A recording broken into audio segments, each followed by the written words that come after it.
हाँ, मुझे पता है कि इस सीरीज़ को पहले से ही किसी ने एक्सप्लेन कर दिया होगा, लेकिन मुझे ये जो सीरीज़ है वो काफ़ी ज़्यादा पसंद है और इसके अलावा मुझे ऐसी कोई सीरीज़ नहीं मिली जिसे कि मैं एक्सप्लेन कर पाऊँ, जिसकी वजह से मैं इसी सीरीज़ को कंटिन्यू करूँगा और मैं आशा रखता हूँ कि आप इस सीरीज़ को काफ़ी ज़्यादा प्यार दिखाएँगे, जिसकी वजह से मेरा जो डूबता हुआ चैनल है फिर से आसमान में उड़ने लगेगा। कहानी की शुरुआत में हमें घने जंगल में कुछ सोल्जर्स को दिखाया जाता है, जिनमें से उनका जो कमांडर होता है उसने अपनी स्वॉर्ड को किसी अपने अपोनेंट के सीने के आर-पार कर दिया होता है। उसका जो अपोनेंट होता है और कोई नहीं बल्कि हमारा मेन कैरेक्टर ही होता है। हालाँकि हमारा जो मेन कैरेक्टर दिखने में काफ़ी ज़्यादा कमज़ोर होता है, लेकिन हमारा जो मेन कैरेक्टर होता है वो वैम्पायर होता है, जो कि इंसानियत का दुश्मन माना जाता है। जिस वजह से वो जो सोल्जर्स होते हैं वो हमारे मेन कैरेक्टर को जान से मार देना चाहते थे और आधे साल से वो हमारे मेन कैरेक्टर को ढूँढ रहे होते हैं और उन लोगों को अपने आप को मरता हुआ देखने के बाद हमारा जो मेन कैरेक्टर उससे कहता है कि मैंने किसी को भी नहीं मारा है, मैं यहाँ पर जानवरों का खून पीकर जिंदा रह रहा हूँ, तो फिर आखिर तुम लोग मुझे क्यों मार रहे हो? जिस बात को सुनने के बाद वो जो कमांडर होते हैं मुस्कुराते हैं, उससे कहता है कि क्योंकि तुम वैम्पायर हो और हमारे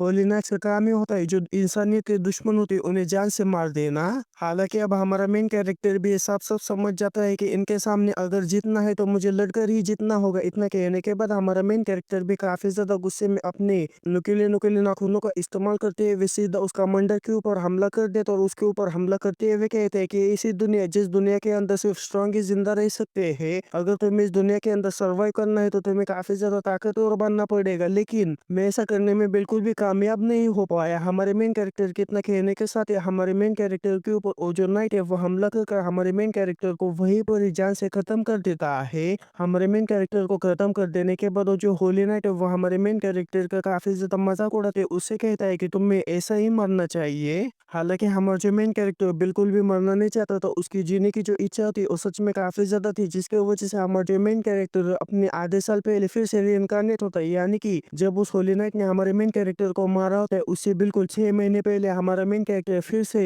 रीइंकार्नेशन ले लेता है। लेकिन अभी भी हमारे मेन कैरेक्टर को इसके ऊपर विश्वास नहीं हो पा रहा होता है कि वो फिर से जिंदा हो चुका है। लेकिन अपने आप को काफी ज्यादा समझा देने के बाद हमारे मेन कैरेक्टर को यकीन हो जाता है कि वो आधे साल पहले फिर से रिइंकार्नेट हो चुका है और जो कि अब हमारे मेन कैरेक्टर को फिर से जीने का एक और मौका मिला है, तो उस मौके को हमारा जो मेन कैरेक्टर बिल्कुल अपने हाथों से जाने नहीं देगा। फिर जो राइटर है वो हमें हमारे मेन कैरेक्टर के बारे में बताने लगता है कि हमारा जो मेन कैरेक्टर काफी ज्यादा कमजोर वैम्पायर इंसानों के नजरों से बचने के लिए हमारा जो मेन कैरेक्टर घने जंगल के अंदर छुप कर रह रहा है। हालांकि हमारा मेन कैरेक्टर कितने भी कोशिश कर रहेगा तो एक वैम्पायर है, जिसके वजह से हमारे मेन कैरेक्टर ने एक छोटी सी गलती कर दी। उसने एक गांव के अंदर जाकर इंसानों का खून पी लिया, जिसके वजह से होली नाइट्स को हमारे मेन कैरेक्टर के लोकेशन के बारे में पता चल गया। और जैसे उन लोगों को हमारे मेन कैरेक्टर के लोकेशन के बारे में यानी कि उस गांव के बारे में पता चल गया, तो उन होली नाइट्स ने उस गांव को पूरी तरीके से घेर लिया और उसके बाद से हमारा जो मेन कैरेक्टर होली नाइट से बचते हुए इन जंगलों के अंदर भटक रहा है। लगभग 12 सालों से हमारा जो मेन कैरेक्टर जंगलों के अंदर भटक रहा है। जिंदा रहने के लिए वो उसने बिस्ट का खून पीना शुरू कर दिया। हालांकि बिस्ट का खून पीने के बाद हमारा जो मेन कैरेक्टर है वो और भी ज्यादा कमजोर होता चला गया, लेकिन जिंदा रहने के लिए उसे कुछ ना कुछ तो करना ही था।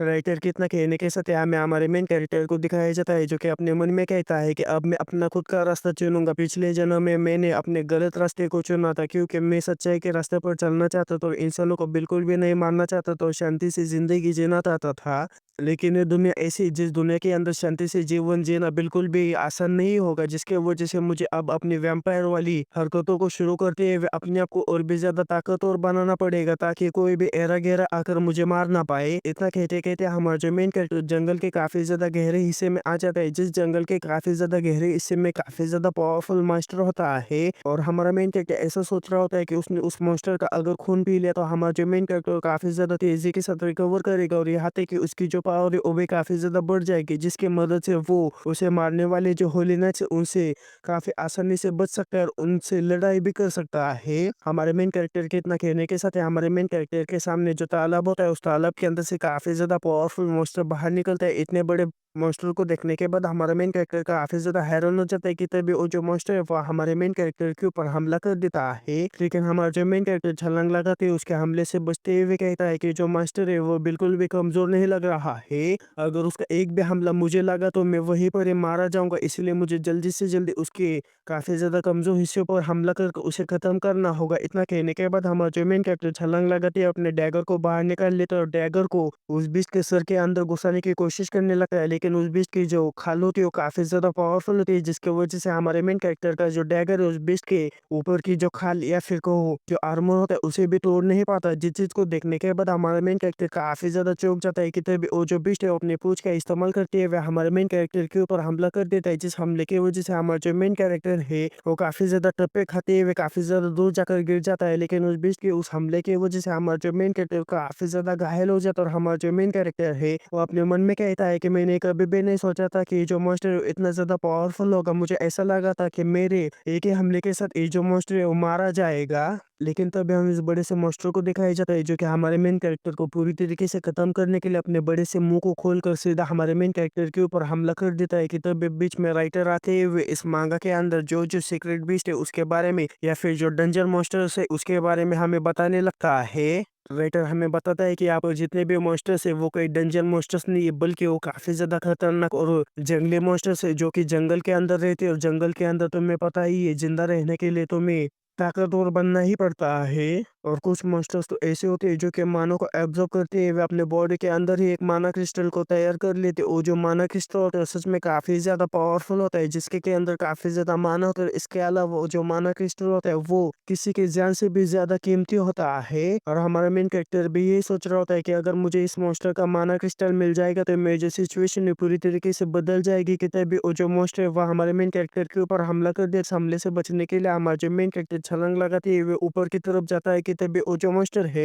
वो भी कुछ कम नहीं होता, वो भी छलांग लगाते हुए सीधा हमारे मेन कैरेक्टर को अपने जबड़े के अंदर पकड़कर काफी तेजी के साथ वो जो झील है उस झील के काफी ज्यादा गहरे हिस्से में जाने लगता है। जिस चीज को देखने के बाद हमारे मेन कैरेक्टर काफी ज्यादा निराश हो जाता है और कहता है कि क्या मैं फिर से मरने वाला हूँ? नहीं नहीं, मैं इस तरह से नहीं मर सकता। मुझे एक मौका मिला है जिस मौके को मैं अपने हाथ से नहीं गवा सकता, क्योंकि अगर ये मौका मेरे हाथ से चला गया तो मुझे बाद में कभी भी मौका नहीं मिलेगा। इतना कहने के बाद हमारा जो मेन कैरेक्टर उस मॉन्स्टर की जीभ को काट लेता है और उसका जो खून है उसे पीने लगता है। जैसे जैसे हमारा मेन कैरेक्टर उस मॉन्स्टर के खून को पीता है वैसे वैसे हमारे मेन कैरेक्टर की जो पावर है वो काफी ज्यादा बढ़ने लगती है, जिस वजह से हमारे मेन कैरेक्टर का जो फिजिक है वो भी पूरी तरीके से चेंज हो जाता है। यहाँ तक कि उसके बॉडी के ऊपर अलग अलग तरह के पैटर्न्स भी आने लगते हैं जो कि काफी ज्यादा चमक रहे होते हैं। और उस मॉन्स्टर का काफी ज्यादा खून पी लेने के बाद हमारा जो मेन कैरेक्टर सीधा उस मॉन्स्टर के बॉडी के अंदर चला जाता है। उस बॉडी के अंदर जाने के बाद हमारे मेन कैरेक्टर उस मॉन्स्टर का जो माना क्रिस्टल मिल जाता है, जिस माना क्रिस्टल को देखने के बाद हमारा जो मेन कैरेक्टर वो कहता है कि मुझे इस माना क्रिस्टल को ले लेना होगा। इतना कहने के बाद हमारा जो मेन कैरेक्टर उस माना क्रिस्टल को ले लेता है या फिर उसे एब्जॉर्ब कर लेता है, इसके बारे में हमें बिल्कुल भी पता नहीं जाता। लेकिन अगले सीन में वो जो माना क्रिस्टल वो पूरी तरीके से डिस्ट्रॉय हो जाता है, और जैसे वो माना क्रिस्टल डिस्ट्रॉय हो जाता है वैसे उस झील के अंदर काफी ज्यादा बड़ा धमाका होता है, जिस वजह से जो झील का पानी है वो काफी ज्यादा तेजी के साथ आसमान की तरफ उड़ने लगता है। उस पानी के साथ में ही वो जो मॉन्स्टर उसके बॉडी के टुकड़े भी हवा में उड़ने लगते हैं। और इसी के साथ में हमें हमारे मेन कैरेक्टर को दिखाया जाता है जो कि खूनी रात के अंदर उस मॉन्स्टर के खून के वजह से लाल हुई उस झील के अंदर से काफी ज्यादा खतरनाक सी एंट्री ले रहा होता है। उस मॉन्स्टर के माना क्रिस्टल को पूरी तरीके से एब्जॉर्ब करने की वजह से हमारे मेन कैरेक्टर की जो पावर वो भी काफी ज्यादा बढ़ चुकी है। तो पावर पूरी तरीके से बढ़ जाने के बाद हमारा जो मेन कैरेक्टर वो कहता है कि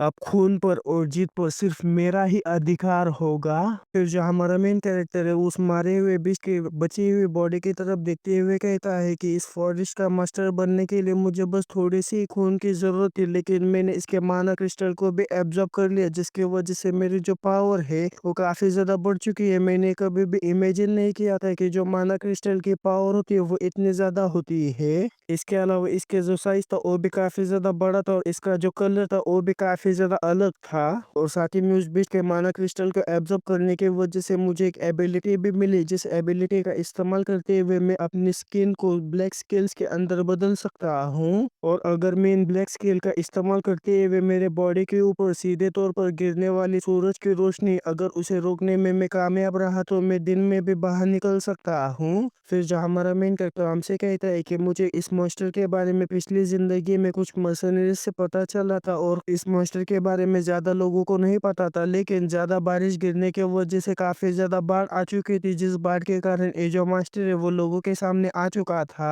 और जब ये मॉन्स्टर बाहर निकला था तब उसने चारों तरफ तबाही मचा दी थी, जिसके वजह से मर्सनरीज को सामने आते हुए इस मॉन्स्टर को रोकने की कोशिश करनी पड़ी। और जब उन दोनों की लड़ाई हुई तब उस लड़ाई में ये जो मॉन्स्टर है थोड़ा सा घायल हो गया। और जब ये मॉन्स्टर घायल हुआ था तब मुझे इसका खून पीने का एक मौका मिला। हालाँकि मुझे सिर्फ़ एक ही बूँद खून मिला, लेकिन वो एक बूँद खून भी काफ़ी ज़्यादा पावरफुल था, जिसके वजह से मैं कई और दिनों तक होली नाइट से बच पाया और कुछ होली नाइट्स को मारने में कामयाब भी रहा। हालाँकि पिछली ज़िंदगी के मुकाबले इस ज़िंदगी में मुझे कई गुना ज़्यादा पावर मिली है, लेकिन होली नाइट के जंगली हार्ट को हराने के लिए इतनी ताकत काफ़ी नहीं होगी और मैं ऐसे बैटल में कभी भी नहीं उतरता जिस बैटल को जीतने का मौका 100% ना हो। और मुझे जल्द से जल्द अपनी पावर को और भी ज़्यादा बढ़ाना होगा, क्योंकि वो मुझे कभी भी ढूँढ सकता है, चाहे मैं कहीं पर भी हूँ। ऐसा लगता है कि उसके पास मॉन्स्टर्स और अनडेड को ढूँढने की एक्स्ट्राऑर्डिनरी स्किल है और ऐसा लगता है कि सवेरा जल्दी होने वाला है। और इसके अलावा माना क्रिस्टल के पावर का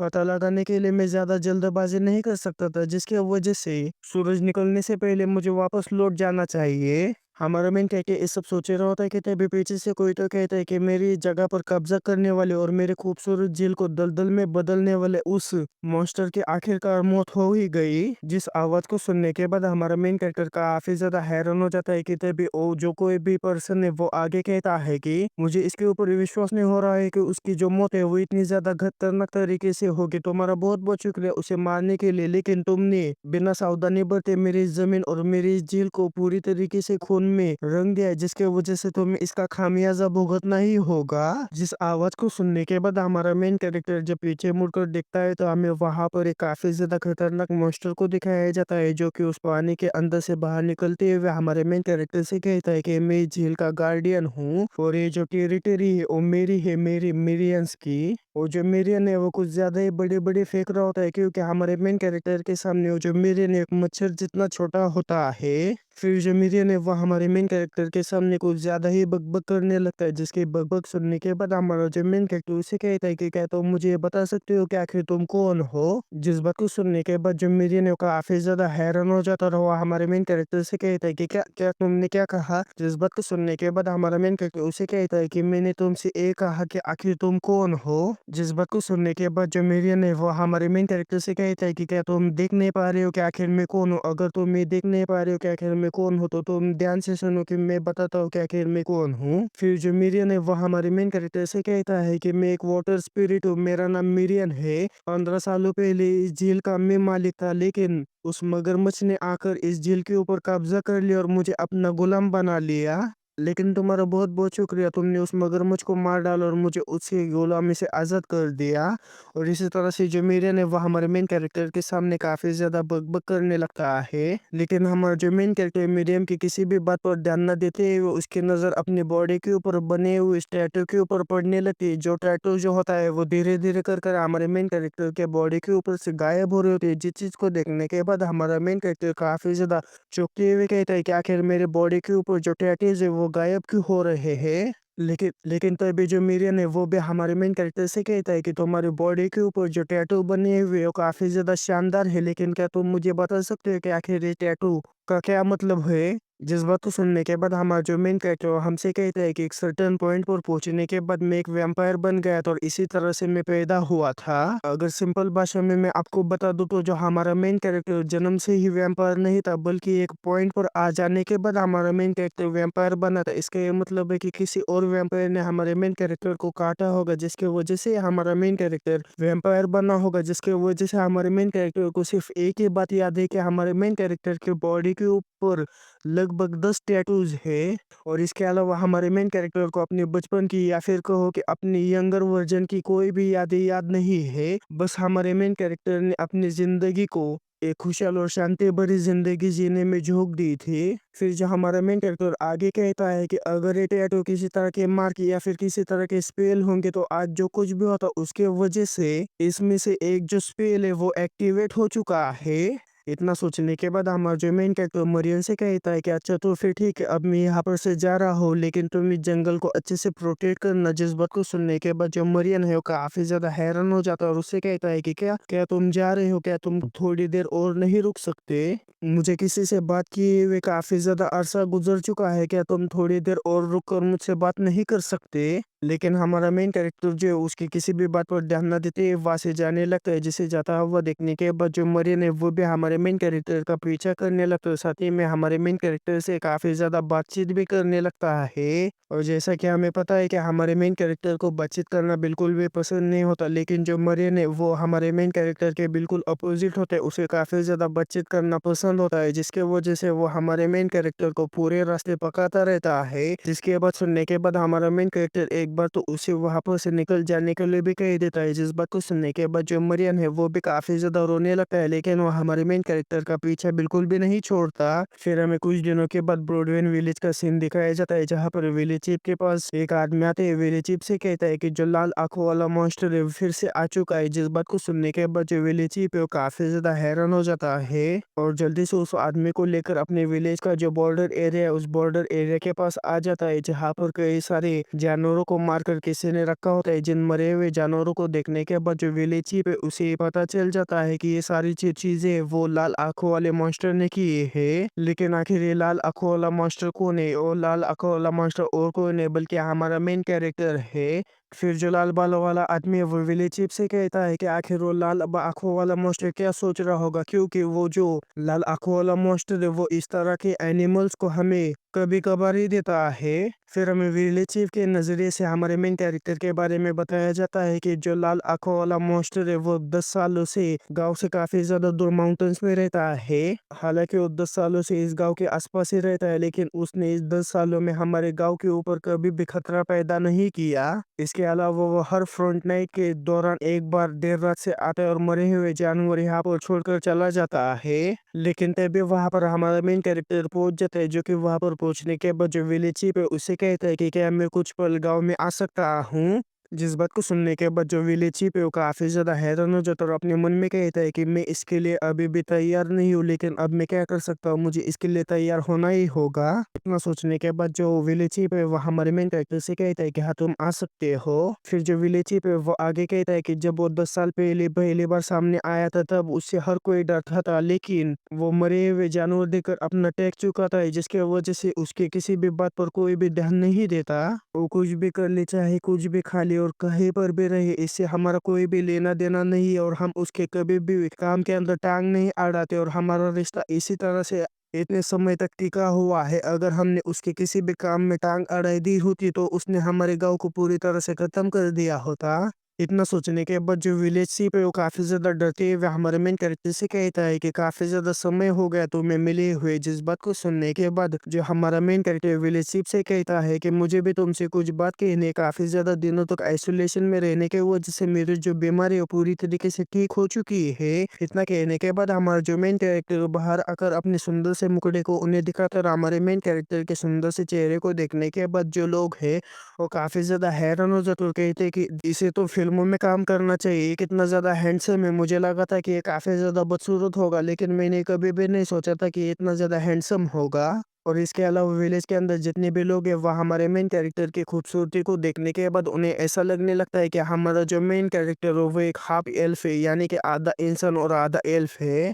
और जो विलेज चीफ है वो अपने मन में कहते हैं कि वो हमेशा अपने चेहरे के ऊपर मास्क लगा कर रखता था, जिसके वजह से हमने इसका चेहरा कभी भी नहीं देखा था और मैंने कभी भी नहीं सोचा था कि वो इतना ज्यादा खूबसूरत दिखाई देता होगा। फिर हमें कुछ समय बाद का सीन दिखाया जाता है, जहाँ पर फिर से हमारा मेन कैरेक्टर वापस जा रहा होता है और जाते हुए जो एरिन है वह हमारे मेन कैरेक्टर से कहते हैं कि आखिर तुम क्या सोच रहे हो, तुमने आखिर सारे के सारे मारे हुए जानवर उन्हें क्यों दे दिए? तुम जैसे वैम्पायर को खून, नरसंहार और मौत की चाह होनी चाहिए। मरियन की बात सुनने के बाद हमारा जो मेन कैरेक्टर मरियन से कहता है कि ह्यूमन वर्ल्ड के अंदर अपना चेहरा दिखाना काफी ज्यादा इम्पोर्टेंट होता है, क्योंकि ये अच्छी किस्मत का सिंबल होता है। जिस बात को सुनने के बाद जो मरियन है वो काफी ज्यादा चौंक जाता है। हमारे मेन कैरेक्टर से कहता है कि क्या तुम उन लोगों के साथ दोस्ती दोस्ती खेलना चाहते हो, क्या तुम उन्हें खाना नहीं चाहते? और तुमने कहा था कि तुम कुछ दिनों के अंदर यहाँ पर से चले जाओगे, तो फिर आखिर तुम्हें उनसे उलझने की क्या जरूरत है? जिस बात को सुनने के बाद हमारा जो मेन कैरेक्टर मरियन से कहता है कि मुझे लगा था कि यहाँ पर कुछ भी नहीं होगा, लेकिन मैं गलत था। कुछ ही दिनों के अंदर यहाँ पर कोई चीज होने वाली है जिसे मैं बस दूर से देखता नहीं बैठना चाहता।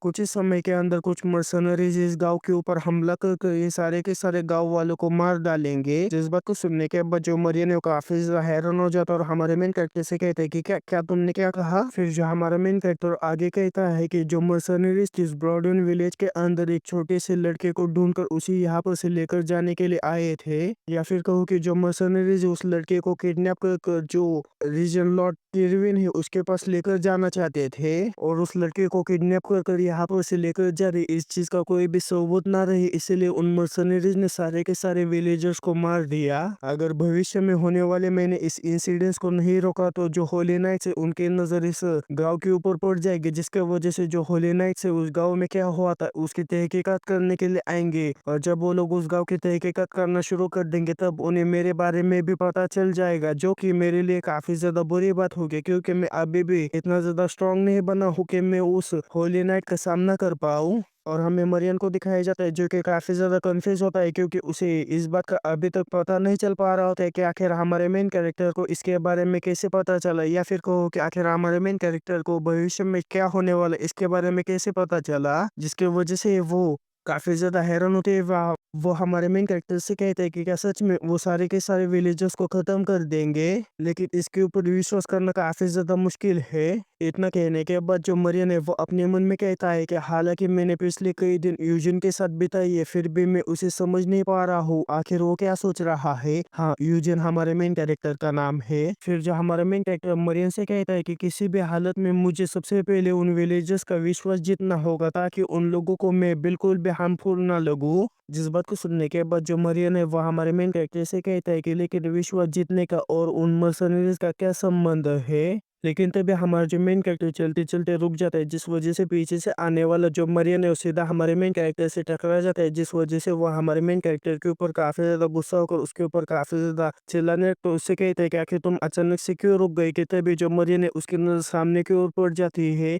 और सामने जो कुछ भी उसे देखने के बाद वो काफी ज्यादा चौंक जाता है। जब हमें सामने की तरफ का नजारा दिखाया जाता है तो हमें सामने की तरफ से कई सारे मर्सनरीज को उस विलेज के रास्ते की तरफ बढ़ता हुआ दिखाया जाता है। लेकिन तभी उन मर्सनरीज की नज़र हमारे मेन कैरेक्टर के ऊपर पड़ जाती है। हमारे मेन कैरेक्टर को देखने के बाद उनमें से एक आदमी कहता है कि आखिर वो कौन है और उसके हवा में इस तरह से बाल क्यों लहरा रहे हैं। वो ये सब इसीलिए कह रहे हैं क्योंकि वो लोग जो है वो मरियन को नहीं देख पा रहे होते और मरियन ने ही हमारे मेन कैरेक्टर के बालों को उठा कर रखा होता है, जिस वजह से उन मर्सनरीज को ऐसा लग रहा होता है कि हमारे मेन कैरेक्टर के जो बाल है वो हवा में लटक रहे हैं। लेकिन तो भी जो दूसरा वाला मर्सनरी होता है पहले वाले मर्सनरी से कहता है कि अबे हमें क्या करना चाहिए, हम तो गांव के ऊपर घात लगाकर हमला करने के बारे में सोच रहे थे। जिस बात को सुनने के बाद उनका जो लीडर तो उसे कहते हैं कि ये तो एक छोटा सा मामूली सा बच्चा है, इसे खत्म करने में हमें आखिर कितना समय लगेगा। हम इसे इतनी ज्यादा तेजी के साथ मारेंगे कि इसके मुंह से चूचे की भी आवाज नहीं निकलेगी। जिस बात को सुनने के बाद जो दूसरा वाला मर्सनरी और पहले वाले मर्सनरी से कहता है कि अगर ऐसी बात है तो मैं अभी जाकर उसका काम तमाम करता हूँ। इतना कहने के बाद वो काफी तेजी के साथ हमारे मेन कैरेक्टर के ऊपर हमला करने के लिए उसकी तरफ बढ़ जाता है, जिसे अपने मेन कैरेक्टर के ऊपर हमला करता हुआ देखने के बाद जो मरियन है वह हमारे मेन कैरेक्टर की काफी ज्यादा फिक्र करने लगता है। कि तभी हमें उस मर्सनरी को दिखाया जाता है जिसने के लगभग हमारे मेन कैरेक्टर के सर को उसके दर से अलग कर दिया होता है। कि तभी हमारा मेन कैरेक्टर उसी मर्सनरी के ऊपर हमला करके उसके सर को उसके दर से अलग कर देता और हमारे मेन कैरेक्टर ने ये चीज इतनी ज्यादा तेजी के साथ कर दी होती है कि बाकी के जो मर्सनरी है उनकी आंखें और कुछ और फटा का फटा ही रह जाता है। फिर जो हमारा मेन कैरेक्टर मरियन से कहता है कि अगर मुझे विलेजर्स का ट्रस्ट को जीतना है तो मुझे इन सारे के सारे मर्सनरीज को यहीं पर ही खत्म करना होगा। हमारे मेन कैरेक्टर के आंखों और नाखूनों को देखने के बाद जो मर्सनरी का ग्रुप होता है उन्हें पता चल जाता है कि हमारा जो मेन कैरेक्टर इंसान नहीं बल्कि एक वैम्पायर है। तभी हमें एक मर्सनरी को दिखाया जाता है जो कि अपने स्वॉर्ड लेकर सीधा हमारे मेन कैरेक्टर के ऊपर हमला कर देता है और काफी ज्यादा खुश होते हुए कहता है कि अच्छी बात है कि तुम एक वैम्पायर हो, क्योंकि अगर मैंने तुम्हें जिंदा ही चर्च को सौंप दिया तो मुझे काफी ज्यादा रिवॉर्ड मिलेगा। लेकिन हमारा जो मेन कैरेक्टर अपने सिर्फ एक ही हाथों से मर्सनरी के स्वॉर्ड को पकड़ कर सीधा उसके ऊपर हमला करके उस मर्सनरी को वहीं पर ही जान से मार देता है। और हमारे मेन कैरेक्टर को इतनी आसानी से अपने साथियों को मारता हुआ देखने के बाद जो दूसरा मर्सनरी है वो कहता है कि कोई मामूली वैम्पायर नहीं, अगर हमें इसकी लाश भी मिल जाएगी ना तब भी चलेगा, हम इसे जिंदा पकड़ने का जोखिम नहीं उठा सकते। इतना कहने के बाद वो भी जो है वो हमारे मेन कैरेक्टर के ऊपर हमला कर देता है, लेकिन हमारा जो मेन कैरेक्टर काफी आसानी से उसके भी हमले से बचते हुए उसे भी वहीं पर ही जान से मार देता है। लेकिन तभी हमें तीसरे मर्सनरी को दिखाया जाता है जो कि अपने गधे का इस्तेमाल करती है। वे हमारे मेन कैरेक्टर को गाली देते हैं, उसके ऊपर हमला कर देता है, लेकिन हमारा जो मेन कैरेक्टर काफ़ी आसानी से उसके गधे को भी अपने एक ही हाथ से रोक लेता है। अपने इतने ज़्यादा पावरफुल ब्लो को एक ही हाथ से रोकता हुआ देखने के बाद वो जो गंजा टकला मर्सनरी होते हैं वो भी काफ़ी ज़्यादा हैरान हो जाता है और कहता है कि आखिर तुम इसे कैसे रोक सकते हो। लेकिन हमारा जो मेन कैरेक्टर काफ़ी ज़्यादा खतरनाक तरीके से उस मर्सनरी की तरफ देखते हैं, उसे कहता है कि सूरज ढल रहा है। इतना कहने के बाद हमारा जो मेन कैरेक्टर उस मर्सनरी को भी वहीं पर ही खत्म कर देता है। उस मर्सनरी को खत्म कर देने के बाद हमारा जो मेन कैरेक्टर बचे हुए मर्सनरी से कहता है कि जब एक बार पूरी तरीके से सूरज ढल जाएगा और रात हो जाएगी तब मेरा समय आएगा, क्योंकि मैं रात का राजा हूँ। जिस बात को सुनने के बाद जो बाकी के बचे हुए मर्सनरीज होते हैं वो कहते हैं कि ये मॉन्स्टर है, हमें एक साथ मिलकर इसके ऊपर हमला करना होगा। उन मर्सनरी के इतना कहने के साथ ही हमें कुछ समय बाद का सीन दिखाया जाता है जहाँ पर जो विलेजर्स है उसी जगह पर पहुंच जाते हैं जहाँ पर उन मर्सनरीज को हमारे मेन कैरेक्टर ने मारा होता है। इतने सारे मर्सनरीज को वहां पर मरा पड़ा हुआ देखने के बाद जो विलेजर्स है वो काफी ज्यादा चौंक चुके होते हैं। जो विलेज चीफ होता है वो हमारे मेन कैरेक्टर से कहता है कि क्या ये सब तुमने किया। जिस बात को सुनने के बाद हमारा जो मेन कैरेक्टर है वो काफी ज्यादा शांत आवाज में उससे कहता है कि बिल्कुल भी नहीं, मैं तो अपने शिकार के लिए लगाए हुए जालों को चेक कर कर यहाँ पर से वापस लौट कर जा रहा था, तब मुझे रास्ते में ये सारी चीजें मिली। फिर जो हमारा मेन कैरेक्टर एक तरफ इशारा करते हुए विलेजर से कहता है कि ऐसा लगता है कि इन लोगों ने ही घात लगाकर इन मर्सनरीज के ऊपर हमला किया होगा। जिस बात को सुनने के बाद जब वो विलेजर्स उस जगह पर देखते हैं तो वहां पर कई सारे उल्स की डेड बॉडी पड़ी होती है। फिर जो हमारा मेन कैरेक्टर बने बनाई हुई कहानी उन्हें बताने लगता है कि ये जो उल्स है काफी ज्यादा तादाद में इस तरफ बढ़ रहे थे, तभी मैंने इनका पीछा करना शुरू किया और जब मैं यहाँ पर पहुंचा तो पहले से ही यहाँ पर इन सारे मर्सनरीज को उन उल्स ने मार डाला था। हालांकि मैं उनमें से कुछ उल्स को मारने में कामयाब रहा, लेकिन वो कई सारे थे जिसके वजह से इनमें से आधे तो भाग गए। और मुझे अभी भी ऐसा लगता है कि जो बचकर गए वे जो उल्स है वो अभी भी कहीं पर छुपकर हमें लोगों को देख रहे होंगे। हमारे मेन कैरेक्टर की ये सारी बातें सुन लेने के बाद जो विलेज चीफ है वो अभी भी अपने मन में कहता है कि क्या सच में ये सारी चीजें इसने नहीं की है। लेकिन तभी उन्हीं में से एक विलेजर चिल्लाते हुए विलेज चीफ से कहता है कि विलेज चीफ उनके चेहरे और उनके बॉडी के ऊपर भेड़िए के नाखून के निशान है। और वैसे ही जब विलेजर सारे के सारे मर्सनरीज के बॉडीज को चेक करते हैं तो सारे के सारे मर्सनरीज के बॉडीज के ऊपर जो उल्फ है उनके नाखूनों और काटने के निशान होते हैं। जिन सारी चीजों को अच्छी तरीके से देख लेने के बाद जो विलेज चीफ है वो अपने मन में कहता है कि ऐसा लगता है कि ये सारी चीजें हमारे मेन कैरेक्टर ने नहीं बल्कि उल्स ने ही की है। इतना सोचने के बाद जो विलेज चीफ है वो हमारे मेन कैरेक्टर से कहता है कि मुझे माफ कर देना, मैं तुम्हारे ऊपर शक कर रहा था। जिस बात को सुनने के बाद हमारा जो मेन कैरेक्टर विलेज चीफ से कहता है कि कोई बात नहीं, ऐसा होता रहता है। फिर जो हमारा मेन कैरेक्टर आगे विलेज चीफ से कहता है कि लेकिन तुम इन सारी लाशों को क्या करोगे। मैंने आपको इसके बारे में इसलिए बताया क्योंकि मैं इन सबको यहाँ पर यूं ही नहीं छोड़ सकता था। जिस बात को सुनने के बाद जो विलेज चीफ है वो हमारे मेन कैरेक्टर से कहता है कि मुझे लगता है कि हमें उन्हें गाँव में ही दफनाना पड़ेगा। लेकिन तभी जो मरियन है वो हमारे मेन कैरेक्टर से कहता है कि तुम जब भी बोलते हो तुम झूठी बोलते हो। और साथ ही में जो मरियन है वो अपने मन में कहता है कि इन सारे मर्सनरीज को मारने के बाद ही वो जो उल्फ है वो आए थे और उन्हें भी तुमने मार डाला।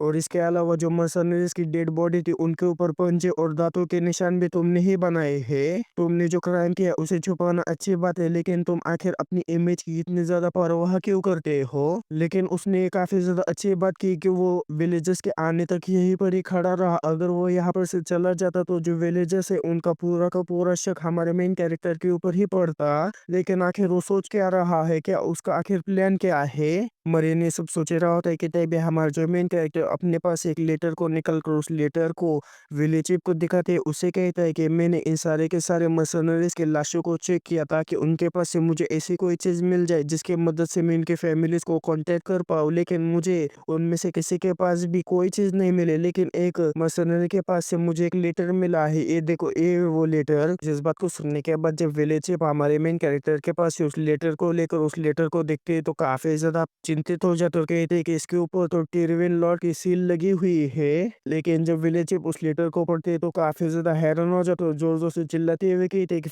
फेलिट कहाँ पर है। जिस बात को सुनने के बाद जो दूसरा विलेजर है विलेज चीफ से कहता है कि जो फेलिट है वो विलेज के अंदर है, लेकिन आखिर क्या हुआ। जिस बात को सुनने के बाद जो विलेज चीफ है वो बाकी के लोगों से कहता है कि मुझे ऐसा लगता है कि जो फेलिट है वो सर टिरविन का एक नाजायज बेटा है और ये जो सारे के सारे मर्सनरीज है उसको ही ढूंढने के लिए यहाँ पर आए रहे थे। फिर यहाँ पर से कहानी कुछ समय पहले शिफ्ट होती है, जहाँ पर जब हमारा मेन कैरेक्टर उन सारे के सारे मर्सनरीज को काफी ज्यादा ब्रूटली खत्म कर रहा होता है और अपने साथियों को अपनी आंखों के सामने इतने ज्यादा तेजी के साथ मरता हुआ देखने के बाद जो मर्सनरीज का लीडर होता है वो काफी ज्यादा हैरान हो जाता है और कहता है कि आखिर वो इतनी ज्यादा तेजी के साथ इतने सारे लोगों को कैसे मार सकता है। तभी हमें बचे हुए मर्सनरीज को दिखाया जाता है जो कि हमारे मेन कैरेक्टर से अब काफी ज्यादा डर रहे होते हैं, लेकिन अगर वो इस हालत में वापस चले जाएंगे तो जो सर टर्विन है वो वैसे भी उन्हें मार डालेंगे, जिसके वजह से वो लड़ाई करने के लिए बिल्कुल भी पीछे नहीं हटेंगे। इसके भी दो पैर और दो हाथ है, हमें इसे बिल्कुल भी डरना नहीं चाहिए। इसके ऊपर हमला करो, उसे जान से मार दो। तभी जो उनका लीडर था वो कहता है कि एक एक कर कर उसके ऊपर हमला मत करो, सब लोग साथ में मिलकर उसके ऊपर हमला करो। और साथ ही में हमें उस मर्सनरी लीडर को भी दिखाया जाता है जिसकी की हालत काफी ज्यादा खराब होती है। ना ही वो ठीक से चल पा रहा होता है, ना ही ठीक से वो दौड़ पा रहा होता है। लेकिन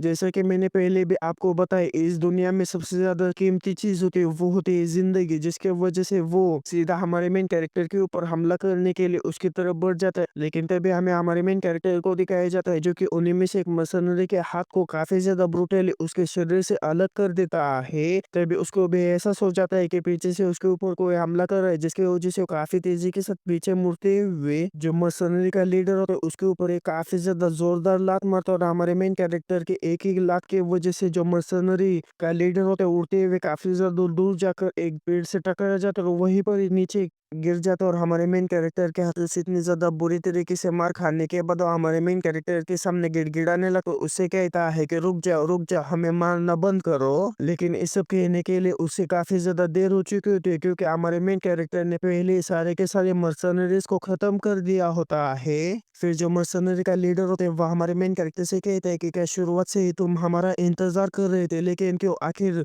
तुमने हमें ही क्यों अपना निशाना बनाया। हम तो बस अपना काम पूरा करने की कोशिश कर रहे थे। लेकिन तभी हमारा जो मेन कैरेक्टर उसके पास आते हुए काफी ज्यादा खतरनाक तरीके से उससे कहता है कि मैं ये जानना चाहता हूँ कि आखिर तुम किस काम से यहाँ पर आए थे, ये जो विलेज है वो मेरा है। और हमारे मेन कैरेक्टर को इतना ज्यादा गुस्से में देखने के बाद वो जो मर्सनरी है वो पूरी तरीके से कांप जाता है और हमारे मेन कैरेक्टर से माफी मांगते उससे कहता है कि मुझे माफ कर दो, मुझे माफ कर दो, मुझे ये नहीं पता था कि ये जो विलेज है वो आपका है। लेकिन हम यहाँ पर तुम जैसे लोगों का शिकार करने के लिए बिल्कुल भी नहीं आए हैं। टर्विन फैमिली का जो नाजायज बेटा है उस गांव में छुपा हुआ है और लोगों को लगा कि वो लापता हो गए, लेकिन वो तो बस अपनी पहचान छुपा कर वहां पर रह रहा है और हम उसी को वापस लेकर जाने के लिए यहाँ पर आए हैं। जिस बात को सुनने के बाद हमारे जो मेन कैरेक्टर उससे कहते हैं कि तुम तो झूठ बोलने में काफी ज्यादा माहिर हो, लेकिन अब तुम मुझे सच सच बताओ कि आखिर तुम यहाँ पर किस काम से आए थे, क्योंकि इतने ज्यादा आसान मिशन के लिए इतने सारे लोगों की कोई भी जरूरत नहीं पड़ती। क्या तुम पूरे के पूरे गांव को खत्म करने के बारे में सोच रहे थे। जिस बात को सुनने के बाद जो लीडर होता है वो काफी ज्यादा डर जाता है और हमारे मेन कैरेक्टर से कहता है कि नहीं नहीं बिल्कुल भी नहीं, हमें काम देने वाले जो क्लाइंट है वो कामारा टर्विन और वर्टेल टर्विन थे। और जब उन लोगों ने हमें काम दिया तो हमने ऐसा ही सोचा था कि जो नोबल्स के बीच में पॉलिटिकल प्रॉब्लम्स होती है उसके वजह से हमें काम पर रखा गया है और हम तो बस यहाँ पर उस नाजायज बच्चे को किडनैप करने के लिए आए थे। और इसके अलावा हम इतने सारे लोग यहाँ पर इसीलिए आए क्योंकि हम सावधानी बरत रहे थे कि कुछ गड़बड़ ना हो जाए। वर्टेल टर्विन का नाम सुनने के बाद हमारा जो मेन कैरेक्टर अपने दांत पीसते हुए कहते हैं कि मुझे पता था इन सारी चीजों के पीछे वो बिल्कुल शामिल होगा वर्टेल टर्विन। जो वर्टेल टर्विन है वो वैम्पायर हंटर स्क्वाड का कमांडर है और साथ ही में उसी ने ही जंग देरात के साथ मिलकर मुझे काफी ज्यादा हरास किया था। हालांकि मुझे ऐसा लगता है कि जो वर्टेल उसने इन मर्सनरीज को गांव के लोगों को मारने के लिए बिल्कुल भी ऑर्डर नहीं दिया होगा, क्योंकि वो एक नाइट है। बल्कि मुझे ऐसा लगता है कि गांव के लोगों को मारने का जो डिसीजन है वो पूरा का पूरा डिसीजन इन्हीं मर्सनरीज का होगा। और विलेज के अंदर के इतने सारे लोगों के मरने के वजह से ही जो नाइट्स है वो इस विलेज में आए थे और इसी वजह से जो पैलेडियंस है उन्होंने मुझे ढूंढा था। फिर जो मर्सनरी वो हमारे मेन कैरेक्टर से कहते हैं कि मुझे ऐसा लगा था कि ये काफी ज्यादा अच्छी अपॉर्चुनिटी है, अगर मुझे पता होता है कि तुम यहाँ पर हो तो मैं इस जॉब को कभी भी नहीं लेता। जिस बात को सुनने के बाद हमारा जो मेन कैरेक्टर वहां पर से मुड़कर जाने लगता है और जाने से पहले उस मर्सनरी से कहता है कि ठीक है, लेकिन वापस जाते समय जो वुल्फ है उनसे सावधान रहना। और हमारे मेन कैरेक्टर को अचानक से वहां पर से जाता हुआ देखने के बाद जो मर्सनरी है कुछ समझ नहीं पाता और हमारे मेन कैरेक्टर से कहता है कि तुम सच में मुझे जीने दे रहे हो, तुम्हारा बहुत बहुत शुक्रिया। कि तभी हमारा जो मेन कैरेक्टर है वहां पर के खंजर को उठाकर उस खंजर को सीधा उस मशीनरी के ऊपर फेंक देता है, और वो खंजर जो है वो सीधा जाकर उस मशीनरी के सर को उसके दर से अलग कर देता है। यानी कि हमारे मेन कैरेक्टर का वहां पर के एक भी मशीनरी को जिंदा छोड़ने का बिल्कुल भी प्लान नहीं होता। और हमारे मेन कैरेक्टर को उस मर्सनरी को मारता हुआ देखने के बाद जो मरियन है वो हमारे मेन कैरेक्टर से कहता है कि आखिर तुमने उसे क्यों मार डाला। जिस बात को सुनने के बाद हमारा मेन कैरेक्टर उसे कहता है कि उसे ये पता चल गया था कि मैं एक वैम्पायर हूँ, जिसके वजह से मैं उसे जिंदा नहीं रहने दे सकता था। और इसके अलावा इतना कहने के बाद जब हमारा मेन कैरेक्टर दूसरी तरफ झाड़ियों के अंदर देखता है तो वहां पर कई सारे हमें खतरनाक आंखों को दिखाया जाता है। ये और कोई नहीं बल्कि उल्फ होते हैं, जिन उल्फ को देखने के बाद हमारा जो मेन कैरेक्टर वो कहता है कि इसके अलावा यहाँ पर जितने भी उल्फ है उनके मुंह से लार टपक रही है। इस तरह से हमारे मेन कैरेक्टर को सारी की सारी बातों के बारे में पता चल चुका था, जिसके वजह से जैसे ही उस विलेज चीफ ने फेलिट का नाम लिया तब हमारे मेन कैरेक्टर के चेहरे के ऊपर किसी भी तरह की शिकंज या फिर किसी भी तरह का एक्सप्रेशन नहीं था। फिर हमें प्रेजेंट का सीन दिखाया जाता है जहाँ पर वही लाल बालों वाला जो विलेजर होता है विलेज चीफ से कहता है कि चीफ आप जो कुछ भी कह रहे क्या वो सच है। जिस बात को सुनने के बाद जो चीफ है उससे कहता है कि हाँ बिल्कुल, यहाँ पर जितने भी मरे हुए मर्सनरीज है वो सारे के सारे फेलिट को पकड़ कर कैसल में वापस लेकर जाने के लिए आए थे। जिस बात को सुनने के बाद जो लाल बालों वाला विलेजर होता है वो कहता है कि लेकिन फेलिट ने तो पिछले साल ही अपनी माँ को खो दिया था। फिर जो दूसरा विलेजर है वो कहता है कि वो 8 साल पहले हमारे गांव में आया था, क्या सच में उस सर टर्विन का एक नाजायज बेटा है। जिस बात को सुनने के बाद जो विलेजर चीफ होता है उनसे कहता है कि लेकिन उसको पकड़ने के लिए यहाँ पर जितने भी मर्सनरीज आए थे वो सारे के सारे मर्सनरीज मारे जा चुके हैं। कि तभी हमारा मेन कैरेक्टर विलेज चीफ के पास आकर उससे कहता है कि क्या सच में उस फेलिट नाम की लड़की को लौट के कैसल में लेकर जाने की जरूरत है। जिस बात को सुनने के बाद जो विलेज चीफ है वो हमारे मेन कैरेक्टर से कहता है कि हाँ बिल्कुल। जिस बात को सुनने के बाद हमारा मेन कैरेक्टर उससे कहता है कि जो मर्सनरीज है वो इन बीस्ट के हमले से कभी भी बच नहीं पाते, लेकिन मुझे ऐसा लगता है कि मैं उस फेलिड नाम की लड़की को उन भीड़ियों से बचाते हुए शहर तक लेकर जा सकता हूँ। और इसके अलावा मैं काफी ज्यादा समय से जंगल में रह रहा हूँ, मुझे अब यहाँ पर से जाना चाहिए। जिस बात को सुनने के बाद जो विलेज चीफ है वो काफी ज्यादा हैरान हो जाता है और कहता है कि क्या तुम सच में फेलिट की मदद करना चाहते हो, लेकिन हम तुम्हें इस तरह की चीजें करने के लिए कैसे कह सकते हैं। उस विलेज चीफ की ये बात सुनने के बाद हमारा जो मेन कैरेक्टर है उस विलेज चीफ से कहता है कि कोई बात नहीं, वैसे भी एक नाइट को मदद करने का मौका कभी भी नहीं ठुकराना चाहिए। जिस बात को सुनने के बाद जो मरियन है वह हमारे मेन कैरेक्टर से कहता है कि यूजिन तुम्हारी जो चमड़ी है वो लोहे की बनी हुई है। लेकिन तभी जो मरियन है वो काफी ज्यादा हैरान हो जाता है क्योंकि हमारे मेन कैरेक्टर ने बाकी ऐसी कही होती है और साथ ही में उनमें उन विलेजर्स के भी रिएक्शन को भी दिखाया जाता है। वो भी काफी ज्यादा हैरान हो चुके होते हैं कि हमारा जो मेन कैरेक्टर वो एक नाइट है और हमें मरियन को दिखाया जाता है। उसे ये बात काफी ज्यादा देर से समझ में आती है कि हमारे मेन कैरेक्टर ने काफी ज्यादा तगड़ा झूठ बोला है। फिर जो हमारा मेन कैरेक्टर है उन लोगों से कहता है कि मुझे माफ कर देना, मैं तुम्हें अपना इंट्रोडक्शन कुछ ज्यादा ही देरी से दे रहा हूँ। मेरा नाम जॉन यूजिन है जो कि यूजिन हाउस से आता हूँ और मैं एक नाइट हूँ। और हमारे मेन कैरेक्टर को इतना ज्यादा सफेद झूठ बोलता हुआ देखने के बाद जो मरियन है वो काफी ज्यादा चौंकते हुए हमारे मेन कैरेक्टर से कहता है कि लेकिन आखिर तुम्हारे इस झूठ के ऊपर कौन भरोसा करेगा। लेकिन मरियन ने जैसा कहा होता है बिल्कुल उसका अपोजिट हो जाता है, यानी कि जो विलेजर्स होते हैं वो ये बात मान जाते हैं कि हमारा जो मेन कैरेक्टर एक नाइट है। जिस चीज को देखने के बाद जो मरियन है वो भी काफी ज्यादा हैरान हो जाता है। हमारे मेन कैरेक्टर से कहता है कि तुम कुछ ज्यादा ही आगे जा रहे हो। मरियन की बात सुनने के बाद हमारा जो मेन कैरेक्टर मरियन से कहता है कि क्या तुमने उनका रिएक्शन देखा, ऐसा लगता है कि इन लोगों ने कभी पहले नोबेल लोगों को नहीं देखा है। और वैसे ही पूरे गांव में इस बात को लेकर हंगामा मचा हुआ है कि पहाड़ों के गांव में रहने वाला एक लड़का नोबेल है, जिसकी वजह से अगर मैं उन लोगों के सामने नोबेल होने का दिखावा भी कर लूँ ना तब भी इन लोगों को मेरे ऊपर जरा सा भी शक नहीं होगा। हमारा मेन कैरेक्टर ये सब सोच रहा होता है कि तभी जो विलेजर्स है वो हमारे मेन कैरेक्टर को पूरी तरीके से घेर लेते हैं और हमारे मेन कैरेक्टर से कहते हैं कि सर यूजन के आप सच में एक नाइट है, लेकिन आखिर आप 10 सालों से इस जंगल के अंदर क्यों रह रहे थे। कि आपको नाइट की ट्रेनिंग करते हुए जो चोटें लगी थी उन चोटों को आप यहाँ पर रहकर हील कर रहे थे, या फिर आप किसी तरह की यहाँ पर रहकर बैठकर ट्रेनिंग कर रहे थे। जिन बातों को सुनने के बाद हमारा जो मेन कैरेक्टर विलेजर से कहता है कि कुछ कारणों की वजह से मैंने सारे लोगों से अपना नाता तोड़ लिया और जंगल में आकर रहने लग गया। जिस बात को सुनने के बाद जो विलेज चीफ होता है वह हमारे मेन कैरेक्टर से कहते हैं कि इसमें कोई भी छुपने वाली बात नहीं है कि तुमने जब से हमारे विलेज के अंदर खाना लाना शुरू कर दिया है, तब से ही तुम पूरी तरीके से अलग हो। लेकिन हमारा जो गाँव है काफी ज्यादा गरीब होने की वजह से हम आपको प्रॉपरली रिवॉर्ड नहीं दे सकते। जिस बात को सुनने के बाद हमारा जो मेन कैरेक्टर विलेज चीफ से कहता है कि इसकी कोई भी जरूरत नहीं, मैं बस आराम करना चाहता हूँ और अपनी थकान मिटाना चाहता हूँ, क्या मैं एक रात के लिए गांव में रुक सकता हूँ। हमारे मेन कैरेक्टर की ये बात सुनने के बाद जो विलेज चीफ है वो हमारे मेन कैरेक्टर से कहता है कि इसमें कोई भी परेशानी नहीं है। हालांकि हमारा जो घर है वो एक नाइट के लिए काफी ज्यादा छोटा पड़ सकता है, लेकिन आप आज रात हमारे घर के अंदर आराम कर सकते हैं। फिर हमें अगले दिन सीधा सुबह सुबह का सीन दिखाया जाता है जहाँ पर जो सूरज है वो अभी अभी निकला ही होता है और हमारा जो मेन कैरेक्टर है वो अपने स्किन के ऊपर जो ब्लैक स्केल है उन ब्लैक स्केल को अपीयर करते हुए उस सूरज की रोशनी में अपने हाथ को डालने लगता है, ताकि वो ये चेक कर पाएगा कि उस मगरमच्छ से मिली हुई जो एबिलिटी उस एबिलिटी का इस्तेमाल करते हुए वो सूरज की रोशनी में रह सकता है या फिर नहीं। इतना इतना कहने के बाद हमारा जो मेन कैरेक्टर है वो अपने हाथ को सूरज की रोशनी में रख देता है। उस सूरज की रोशनी में अपने हाथ को रख देने के बाद हमारा जो मेन कैरेक्टर वो कहता है कि अगर मैं अपने पूरी के पूरी बॉडी के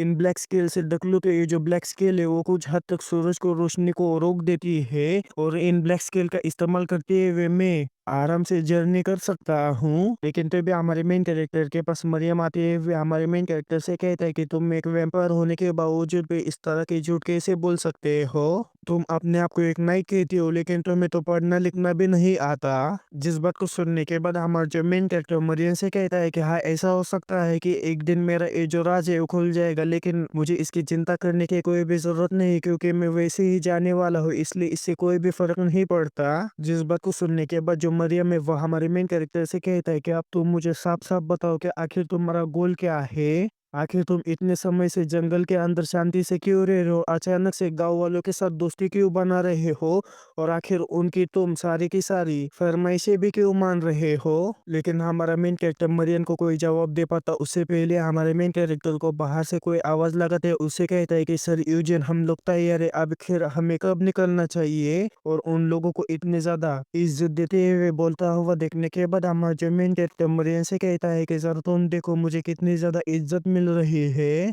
जो इंसान होते हैं वो कभी कभी अच्छी बातों के सिवा जो उसकी अथॉरिटी है उसके ऊपर ज्यादा विश्वास रखते हैं, जिसके वजह से जब तक तुम्हारे पास अथॉरिटी होगी तब तक तुम कितना भी ज्यादा झूठ बोल लो सारे के सारे लोग उसे सच ही मानेंगे। और इसके अलावा एक लौता ऐसा गाँव होगा जिसने कि मेरे झूठ बातों के ऊपर आसानी से भरोसा कर लिया। लेकिन जो नोबल्स होते हैं इसका बिल्कुल अपोजिट होते हैं, उनको भरोसा दिलाना इतना भी ज्यादा आसान नहीं होगा। और जब मुझे ऐसा लगेगा कि जो नोबल्स है वो मेरे ऊपर बिल्कुल भी विश्वास नहीं दिखा रहे, तब मैं उस झूठ को सच्चाई में बदल दूंगा जिस झूठ को मैंने बोला होगा। फिर जो हमारा मेन कैरेक्टर हमसे कहता है कि मैंने जो कर्मों की नींव रखी थी उसी के ऊपर मैंने झूठ का महल बना दिया। मैंने झूठ भी ऐसा बोला है जिस झूठ के ऊपर सारे के सारे लोग विश्वास करने लगे, यानी कि मेरी जो झूठ बोलने की एबिलिटी उसके अंदर मैंने सच्चाई को पूरी तरीके से लपेट दिया है, जिसके वजह से सारे के सारे लोग मेरे ऊपर विश्वास करते हैं। लेकिन मैंने जो जो झूठ बोला है उन सारे झूठों को अगर सच्चाई में बदलना है तो मुझे एक हाई स्टेटस की जरूरत होगी, और उसी हाई स्टेटस को पाने के लिए यानी कि एक रियल नोबल बनने के लिए मिस फेलिड नाम के लड़के का इस्तेमाल करूंगा। हमारे मेन कैरेक्टर के इतना कहने के साथ हमें हमारे मेन कैरेक्टर फेलिड को दिखाया जाता है जो कि अपनी जर्नी को शुरू कर देते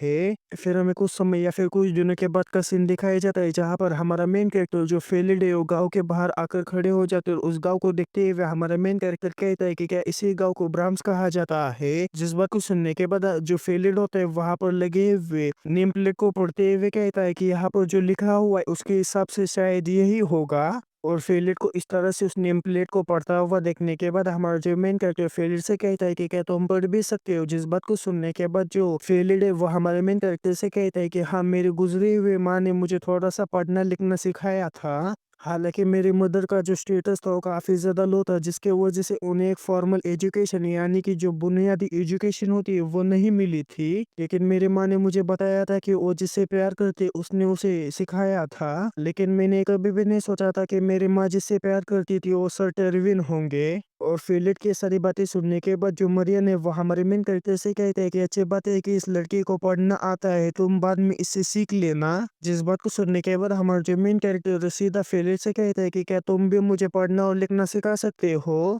हमारे मेन कैरेक्टर की ये बात सुनने के बाद जो फेलियर है वो काफी ज्यादा चौंक जाता है और हमारे मेन कैरेक्टर से कहता है कि लेकिन तुम तो एक नाइट हो, अब मुझे ये मत कहना कि तुम पढ़ नहीं सकते। फेलियर की ये बात सुनने के बाद हमारा जो मेन कैरेक्टर फेलियर से कहता है कि नाइट होना सिर्फ एक दिखावा है, मेरी जो फैमिली पहले ही बर्बाद हो चुकी है, जिसके वजह से इसके ऊपर गर्व करने की कोई भी जरूरत नहीं है। और अब तक मुझे शिक्षा ने नहीं बल्कि एक तलवार ने जिंदा रखा था। हमारे मेन कैरेक्टर की ये सारी बातें सुनने के बाद जो फेलियर है वो हमारे मेन कैरेक्टर को कुछ कहने वाला होता है कि तभी वो बीच में ही रुक जाता है और हमारे मेन कैरेक्टर को शक की निगाहों से देखने लगता है, जिसे अपनी तरफ इस तरह से देखता हुआ देखने के बाद हमारा जो मेन कैरेक्टर अपने मन में कहता है कि सबसे पहले तो मेरे ऊपर शक करो और बाद में विश्वास करो, यानी कि पहले इस्तेमाल करो फिर विश्वास करो। और हमारा मेन कैरेक्टर ये सब इसीलिए कर रहा होता है क्योंकि एक बार जब आप किसी का विश्वास यानी कि ट्रस्ट जीत लेते हैं तो वो इतना मजबूत हो जाता है कि वो हर एक झूठ को ढक लेता है। लेकिन तभी जो मरियम है वो जोर जोर से हंसते हुए हमारे मेन कैरेक्टर से कहता है कि क्या तुम्हें पता है कि तुम्हारा जो एक्टिंग है वो लाजवाब है, लेकिन क्या तुम ये जानती हो अगर तुम झूठ को बार बार इस्तेमाल करोगे तो लोग तुम्हारे ऊपर शक करने लग सकते हैं। इतना कहने के बाद जब मरियम फेलियर की तरफ देखने लगता है तो हमें फेलियर को दिखाया जाता है जो कि काफी ज्यादा नम भरी आंखों से हमारे मेन कैरेक्टर की तरफ देख रहा होता है, जिसे इस तरह से हमारे मेन कैरेक्टर की तरफ देखता हुआ देखने के बाद जो फेलियर है वो काफी ज्यादा हैरान हो जाता है और कहते हैं कि क्या सच में उसने इसके बातों के ऊपर विश्वास कर लिया। फिर जो फेलियर है वो हमारे मेन कैरेक्टर से कहता है कि मुझे माफ कर देना सर, यूजन सच को हो तो मैं आप पर शक कर रहा था, इसके अलावा उन लोगों ने तुम जैसे एक महान पर्सन को एक राक्षस कहा और जो कि विलेज के सारे लोग तुम्हें मॉन्स्टर कहते थे, जिसके वजह से मेरा भी उन्हीं की तरफ ज्यादा झुका हो और मैं भी तुम्हें मॉन्स्टर ही समझता था। लेकिन आज से मैं रोमस की जगह अपनी आंखों पर ज्यादा विश्वास करूंगा, यानी कि मैं सुने सुना ही बातों के ऊपर कभी भी विश्वास नहीं करूंगा, जो अपनी आंखों से देखूंगा उसी के ऊपर मैं विश्वास करूंगा। और जो कि तुम एक वॉरियर के बैकग्राउंड से आते हो जिसके वजह से तुमने पढ़ाई को इतना भी ज्यादा सीरियसली नहीं लिया होगा, यानी कि तुमने पढ़ाई लिखाई के ऊपर बिल्कुल भी ध्यान नहीं दिया होगा बल्कि तुमने अपने वॉरियर की भूमिकाओं के ऊपर ही ज्यादा ध्यान दिया होगा। और आज से मैं तुम्हें चुपके से जब भी मौका मिलेगा तब सिखाऊंगा ताकि आपको दूसरों के सामने शर्मिंदगी ना उठानी पड़े। और क्या तुम मुझे अपने बारे में और कुछ ज्यादा बता सकते हो। फिर ये सब हमारे मेन कैरेक्टर को कह रहा होता है कि तभी हमारे मेन कैरेक्टर को किसी चीज का एहसास हो जाता है, जिस चीज का एहसास होने के बाद हमारा मेन कैरेक्टर जल्दी से पीछे मुड़ने लगता है कि तभी हमें एक तीर को दिखाया जाता है जो कि सीधा फेलियर के आंखों में घुसने वाला होता है कि तभी हमारा जो मेन कैरेक्टर है वो अपनी फुर्ती दिखाते हुए उस तीर को फेलियर के बिल्कुल आंखों के सामने ही पकड़ लेता है। और अपनी मौत को इतने ज्यादा करीब से देख लेने के बाद जो फेलियर का काफी ज्यादा डर जाता है, वो इतना ज्यादा डर जाता है कि उसके पैरों के अंदर से पूरी की पूरी जान चली जाती है और सीधा नीचे बैठ जाता है। फिर हमें फेलियर और हमारे मेन कैरेक्टर के सामने कुछ लोगों को दिखाया जाता है, जिसमें से जो हुडे वाला बंदा होता है उसने फेलियर के ऊपर तीर से हमला किया होता है और हमारे मेन कैरेक्टर को इतनी आसानी से उस तीर को पकड़ता हुआ देखने के बाद जो उसका दूसरा साथी होता है वो हुडे वाले आदमी से कहता है कि मैंने तुमसे कहा था ना उसे ठीक से खींचो। जिस बात को सुनने के बाद जो हुडे वाला आदमी है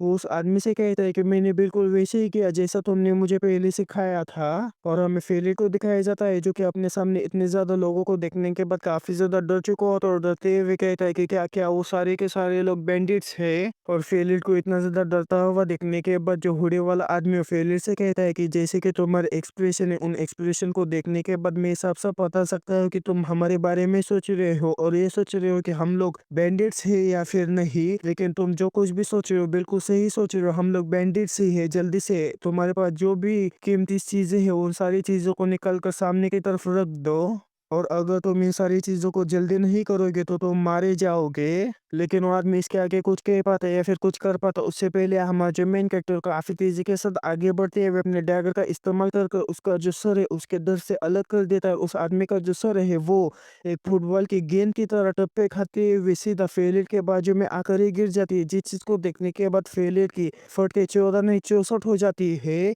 और अपनी आंखों के सामने अपने बॉस को इस तरह से मरता हुआ देखने के बाद उसके जो बाकी के साथी होते होते हैं वो भी काफ़ी ज़्यादा चौंक जाते हैं और उस बैंडेड को ख़त्म कर देने के बाद हमारा जो मेन कैरेक्टर है वो काफ़ी ज़्यादा कूल अंदाज में उनसे कहता है कि चलो एक-एक करके आ जाओ, अब तुम सब लोगों का मरने का समय आ चुका है। हमारे मेन कैरेक्टर की ये बात सुनने के बाद जो बाकी के बैंडिट्स है वो हमारे मेन कैरेक्टर को ख़त्म करने के लिए उसके ऊपर हमला कर देते हैं। जिन्हें अपने ऊपर हमला करता हुआ देखने के बाद हमारा जो मेन कैरेक्टर अपनी फुर्ती का इस्तेमाल करते हुए अपने डैगर से जो कोई भी बैंडिट उसकी तरफ बढ़ रहा था उन सारे के सारे बैंडिट्स के सर को उनके धड़ से अलग कर देता है। और पलक झपकते ही हमारा जो मेन कैरेक्टर अपनी फुर्ती दिखाते हुए उसकी तरफ बढ़ रहे जितने भी बैंडिट्स होते हैं उन सारे के सारे बैंडिट्स को खत्म कर देता है। लेकिन आखिर में एक बैंडिट बचता है जो कि उन सारे बैंडिट्स के एकदम पीछे खड़ा होता है, जिसकी वजह से वो बैंडिट अभी भी बचा हुआ होता है और हमारे मेन कैरेक्टर को अपनी तरफ बढ़ता हुआ दिखने के बाद वो बैंडिट काफी ज्यादा डर जाता है और जोर जोर से मदद मांगने लगता है। लेकिन हमारा मेन कैरेक्टर उसे किसी भी तरह का मौका ना देते हुए अपने डैगर सीधा फेंक कर उसके गर्दन में मार देता है और हमारे मेन कैरेक्टर का निशाना इतना ज्यादा एक्यूरेट होता है कि जो हमारे मेन कैरेक्टर का डैगर होता है वो सीधा उस आदमी के गर्दन के आर पार हो जाता है।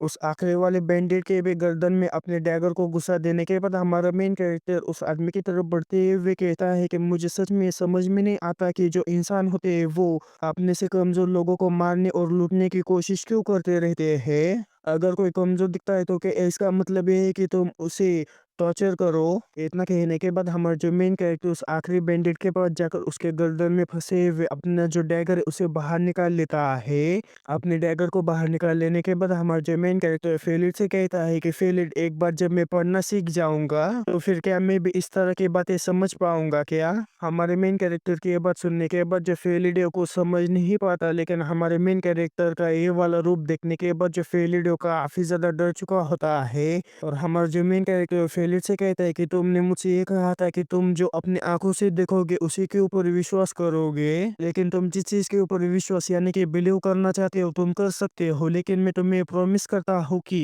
मैं खून के कतरे को भी तुम्हारी बॉडी को छूने नहीं दूंगा।